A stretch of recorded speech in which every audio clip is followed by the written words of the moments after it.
Donald Trump has been panicking all morning. He is having a disastrous weekend. He is lying now and saying that the United States is sending warships along with many other nations in order to stop Iran from continuing to block the Strait of Hormuz. This is likely news to these many other nations who have not made such a commitment. In fact, they are furious at the United States for launching this unlawful and disastrous invasion of Iran that has now embroiled the entire world in a war. You can see the panic oozing through Donald Trump's meltdown post this morning. Let me just show you what he is posting. Donald Trump writes, "Many countries, especially those who are affected by Iran's attempted closure of the Hormuz Strait, will be sending warships in conjunction with the United States of America to keep the strait open and safe." So pause there. So we're sending the Navy into the Strait of Hormuz, Donald, or are you just making that up? You're just making that up. And now you're saying that all these other nations will be joining our Navy in going into the Strait of Hormuz. They're not doing that. So when they read your messages, you just look utterly pathetic. Now, this may work to your dwindling MAGA base here in the United States, but when you post things like this, it just makes the United States look so utterly weak, just like you. Trump goes on to write, "We have already destroyed 100% of Iran's military capability. But it's easy for them to send a drone or two, drop a mine, or deliver a close-range missile somewhere along or in this waterway, no matter how badly defeated they are." Okay, they have not been badly defeated. Their military capabilities have not been 100% destroyed. How do we know that? Because we see their attacks on the surrounding Arab nations where there are United States interests day in and day out. I'll get to more of that in a moment. Donald Trump then goes on to say in this post, hopefully China, France, Japan, South Korea, the UK, and others that are affected by this artificial constraint will send ships to the area so that the Hormuz Strait will no longer be a threat by a nation that has been totally decapitated. They have not been totally decapitated. They had a relatively smooth transfer of power to the new Ayatollah Mojaba. We saw all of their top leadership marching in a parade at the end of last week. They've never actually been rallying, more closer together than they are right now based on the actions by you and Netanyahu. You've turned any possible support for the United States away right now. And you also don't even understand the way world alliances work. The fact that you're lumping together China and Japan and South Korea and France and the UK and others, this is going to be your coalition? You think this makes sense? You do realize that in Iran right now, they are letting Chinese ships go through the Strait of Hormuz because they are allied together, the same way Russia is allied with Iran, and Iran is getting material support from Russia and likely China in this war against the United States and against Israel. Don't you see that that's what's happening? Are you too dense, or are you just a liar about everything, or probably just both here? Then Donald Trump goes on to continue to say, in the meantime, the United States will be bombing the hell out of the shoreline and continually shooting Iranian boats and ships out of the water. One way or the other, we will soon get the Hormuz Strait open, safe, and free. Don't you think you should have planned this, before your unlawful invasion of Iran? And then when you use language like we're going to bomb the hell out of the shoreline, don't you realize that it's language like that and it's conduct like that that turns the entire world against you? that makes you lose any type of public support you potentially can have? Don't you see that that's what rallies the Iranian people around the current Islamic Republic regime? Because they're thinking either we're going this direction, with the current Islamic Republic and with Iran as is, or we're going with the Epstein class. We're going with the guy covering up child sex trafficking who's talking about obliterating us and blowing us up to hell. And we've seen what Israel did in Gaza. We see what they're doing in Lebanon. We see what they're doing right now. We see what the United States is doing. Why would we want to go with you? Don't you see that that's actually what's happening?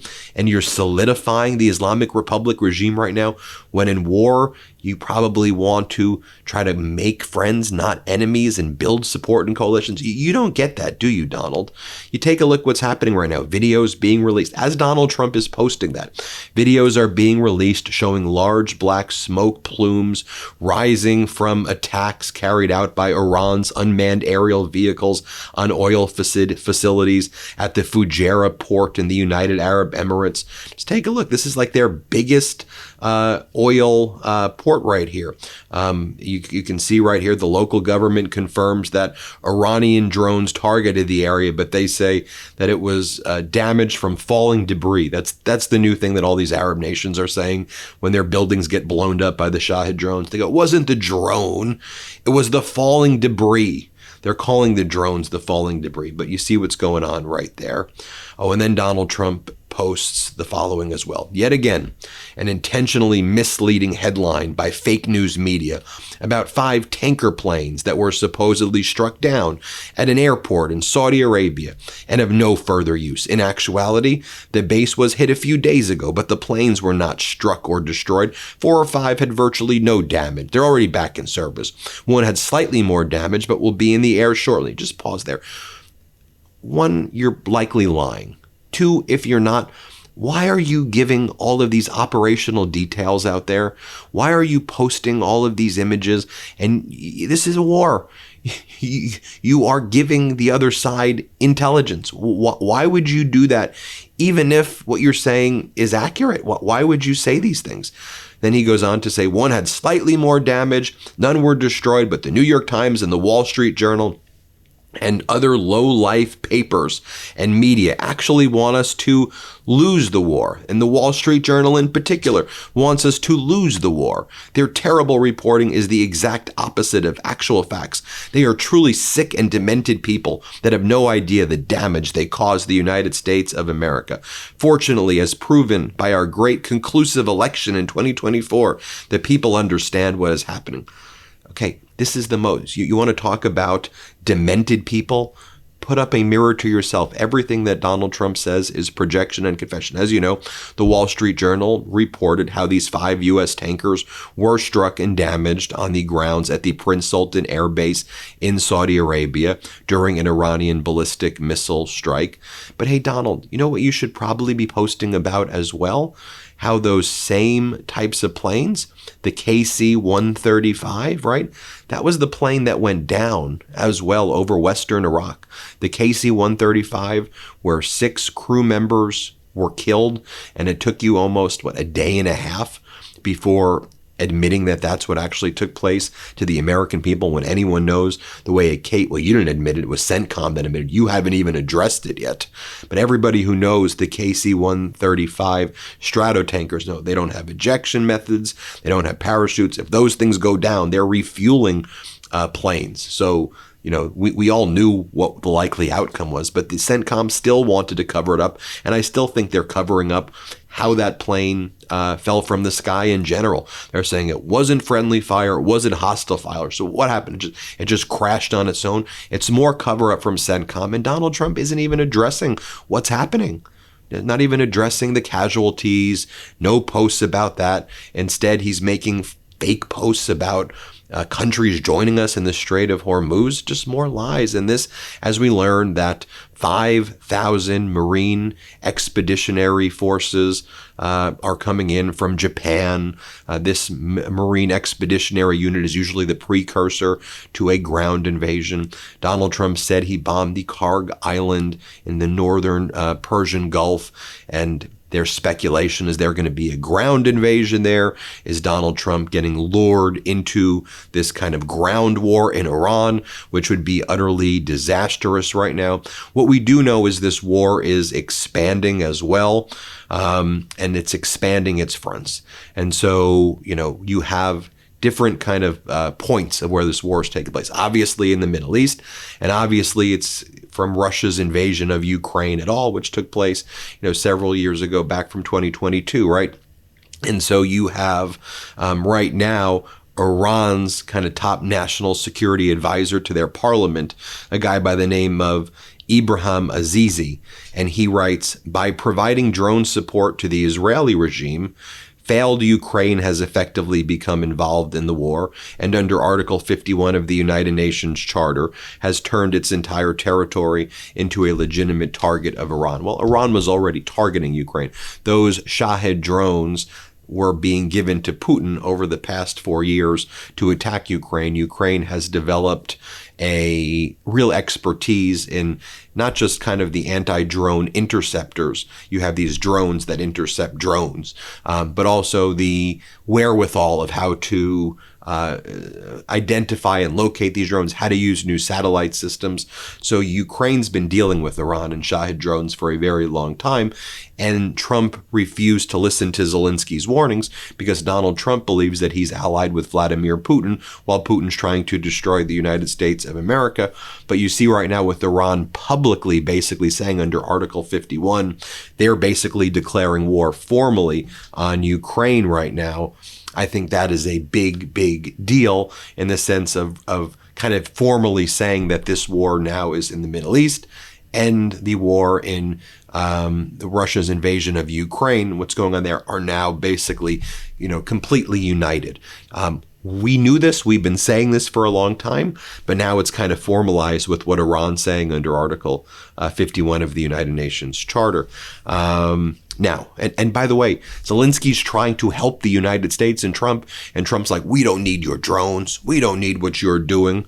Also in terms of the expansion of this war, you have North Korea right now firing around 10 ballistic missiles earlier today toward the Sea of Japan. That's what South Korea is saying. And North Korea is intensifying its furtive posture, its aggressive posture right now after the United States removed its THAAD and Patriot systems from South Korea because, as Trump was warned, the United States is running out of munitions in the Middle East, and so it needs these THAAD systems because Iran's been striking them in the Middle East.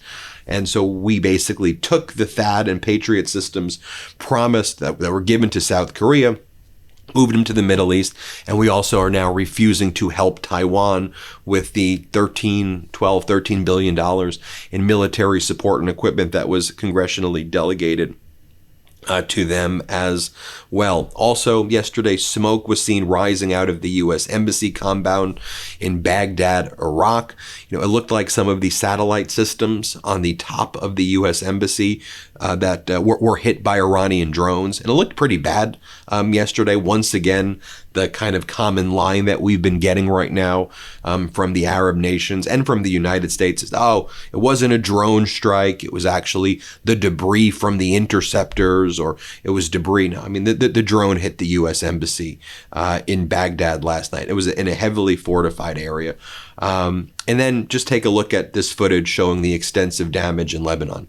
In Beirut's southern suburbs, Israel's just like leveled this thing. Israel says it's going after Hezbollah, but they're also attacking these suburban areas and demolishing. And Israel says that it will now be launching, or it's expected to be launching, a full-fledged ground invasion of southern Lebanon. And so that should be expected soon as well. So again, I mean, you have this war involving the entire world right now spreading. Call it what you want, but you have a war of the entire world that's spreading. And meanwhile, on the United States side, I mean, you have people like, Pete Hegseth, the defense secretary, saying things like, the only thing prohibiting transit in Hormuz right now is Iran is shooting the ships. Otherwise, it's open. Yeah, so it's closed. That's the point, genius. Play this clip.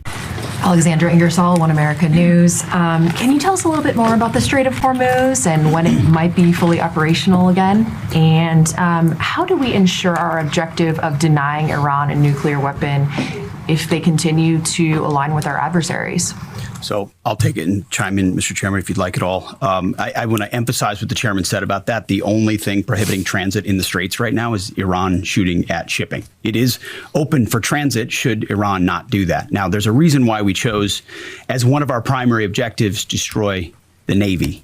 We understood the ability to interdict shipping is something Iran has done for 40 years. It's key terrain. They've used it as leverage. The world is seeing what they'll do to fight back in that context. And so we've heard them talk about taking various measures, and we're planning for all of them. So we have a plan for every option here. We're working with our interagency partners, and that's not a strait we're going to allow to remain contested or with a lack of flow of commercial goods. So we're aware of that. We're laser focused on our military objectives, but also want to make sure our partners across this government understand we're working with you to make sure that energy flows. And that's an important part. And the second question was on the nuclear capability. As we've said from the beginning, their strategy shifted just from defense of their nuclear facilities to a conventional umbrella of so many missiles that no one would challenge their ability to the opportunity to defeat their nuclear capabilities. And it was growing by the day. So with Iran at its weakest moment, going at that ballistic missile capability creates an opportunity to ensure at any point in time that Iran give up their nuclear capabilities, or if need be, you prevent them from doing it, as the president has done once already with Operation Midnight Hammer, obliterating those capabilities. So the conventional side is a huge part at getting at denying nuclear capabilities, if you have anything you want to add. What about Donald Trump's old defense secretary, Mark Esper? What did he have to say? Here's what Mark Esper, Donald Trump's former defense secretary, said. Play this clip. Who do you think has more endurance? Frankly, I think the Iranians do. I think they have survived, or I believe, I'm speculating, that they probably think they survived the brunt of U.S. and Israeli attacks in these first 2 weeks, and they've managed to effect a transition of power. Their institutions remain largely intact. There is little fracturing that we can see. Maybe there's more behind the scenes, but little fracturing within those institutions. And we haven't yet seen the Iranian people come out on the street to protest. Yet on our side, obviously, we see prices going up at the pump. We see a lot of concern about the economic pressures. What will this mean for the White House as it looks through a political lens at times with regard to the midterm elections? So, and we see President Trump sending different messages about what, Now, with all of this going on as well, you have what's Donald Trump saying? Donald Trump saying, the war will end when I feel it in my bones. Here, play this clip. I'm doing something about it. And I had to take an excursion. We had the greatest economy in history. We still do. Oh, this will bounce right back. When it's over, and I don't think it's going to be long, when it's over, this is going to bounce right back so fast. When are you going to know when it's over? When I feel it. Okay. I feel it in my bones. Will you ask anybody in particular? Would that be some of these a joint decision? Well, I deal with people. I have great people. Yeah. When I feel it in my bones, what does that even mean? That's not an objective. That's not strategy. And your bones have gone bankrupt before many a time. You have bankrupt bones, Donald. And then here, Donald Trump on the tarmac yesterday in Joint Base Andrews in Maryland said, oh, everyone's saying Iran's doing good. No, they're not. No, they're not. They're doing as bad as you can. Well, it doesn't seem that way. It seems that you are doing as bad as you can, and it seems that they've exceeded any expectations, which actually should have been known what those expectations shouldn't have exceeded expectations, because there was a lot of warnings on what was happening. But here's what Trump says, that, Iran's doing wonderful. No, they're not. They're doing bad. We're doing good. Okay, Donald, sure. Here, play this clip. Do you speak the same Yankee? I speak to him a lot. How long now do you think the war is likely to last? I can't tell you that. I mean, I have my own idea, but what good does it do? It'll be as long as it's necessary. They've been decimated. Their country's in bad shape. The whole thing is collapsing. If you read some of the fake news, it's like, oh, they're doing wonderfully. They're not doing wonderfully. They're doing the opposite. They're doing as bad as you can have. I would say this. I won't give you time, but we're way ahead of schedule. And can you... There you have it, everybody. Let me know what you think. Hit subscribe. Let's get to 7 million subscribers. Thanks for watching, everybody. New Midas merch drop! Check out the latest pro-democracy sticker packs, t-shirts, hats, sweatshirts, and more. All at store.MeidasTouch.com.